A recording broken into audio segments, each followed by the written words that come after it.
ወጋየሁ ፈጠነ እንደ ኩዮቹ ወደ ትምህርት ቤት ሄደ። ትምህርት ሳይገባ ተመለሰ። ኩፍኝ በህዋሱ ተሰራጭቶ አይኑን ጋረደው። እኔ በህፃንነቴ ነው ህፃን እያለሁ ኩፍኝ የምትባል በሽታ ነበረች ያዘችኝ። ከዛ በኋላ አይኔ ላይ ያው ትንሽ እንደ ጠባሳ ነገር ጣለ። የተወሰነ ጊዜ ያው ተቸግሬ ነበረ።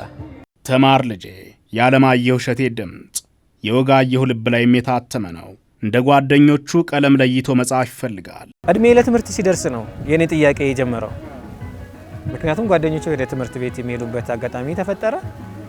እኔ ደግሞ ከጓደኞቼ ጋር መማር የምፈልገውን ነገር መማር አልቻልኩም። ስለዚህ ማንበብ እቸገር ነበረ፣ ለማየት በጣም እቸገር ነበረ። ከዛ በኋላ ጥያቄውን እየገፋ ሲመጣ ነው እኔ ወደ ሕክምና መምጣት የጀመርኩት። ሚሊኒየም ባተ ተስፋና ብርሃን እኩል ሲሰበኩ የወጋየሁ አይኖችም የብርሃን ቆባቸውን ሊገልጡ አቆበቆቡ። ወደ ዳግማዊ ምኒልክ ሆስፒታል ተሸኝቶም ተመረመረ። ዳግማዊ ምኒልክ ሆስፒታል መጥቼ 2000 ዓመተ ምህረት እና መጥቼ ስመረመር ለመጀመሪያም ጊዜ ታየሁት። ግን በተለምዶ ከዛ በፊት በነበረው እንዳልኩ ያው ሕክምና የለውም ያንተ ሕክምና ምናምን ይሉኝ ነበር ቤተሰቦችም።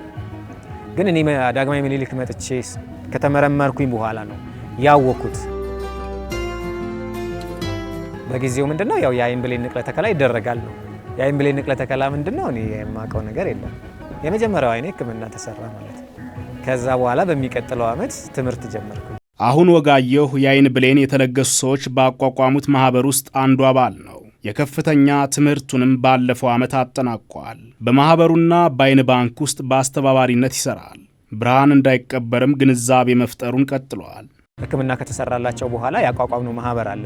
በዛ ውስጥም ትልቁ ዓላማችን ምንድነው ሰዎች መስጠት አለባቸው ማለት የበጎ ፍቃድ እንትን ከሰው የምትጠብቀው ሳይሆን መጀመሪያ አንተ የምትወጣው እና ያን ነገር ስታደርግ ማለት ሰጪ የለም ብቻ ሳይሆን ሰተ ማሳየት ነው፣ አድርገ ማሳየት ነውና በዚህ እንትን እኛ እንግዲህ ያው ከ2015 ዓመተ ምህረት ጀምሮ ብዙ ወጣቶች አለን ይሄንን ስራ የምንሰራ።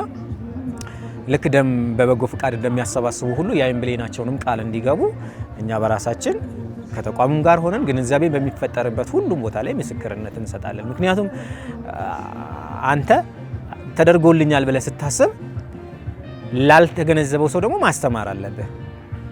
ቤተሰቦቼ ያውቃሉ፣ አንተ ታውቃለህ፣ ጥቅሙን አግኝታል፣ ግን ሌሎች ደግሞ ማወቅ አለባቸው። በጎ ነገር ለማድረግ ካሁን የተሻለ ጊዜ የለም። ለወገኖቻችን እንድረስ የሚል ጥሪም አድርገዋል። ምን ያህል እድሜ እንደምንቆይ አናውቀውም እዚህ ምድር ላይ፣ ግን እስካለን ድረስ በጎ ነገር ሰርተን በእኛ ብርሃን ሌሎች ሰዎች እንደገና ማየት ከቻሉ እኛ አፈር ለሚበላው ነገር ደግሞ መሰሰት የለብንም። ሁሉም ሰው ይሄን መገንዘብ ያለበት ይሄን ነው ብዬ አስባለሁ። መስራትም ያለብን እዚህ ላይ ነው፣ ማስተማሩ ላይ ነው እና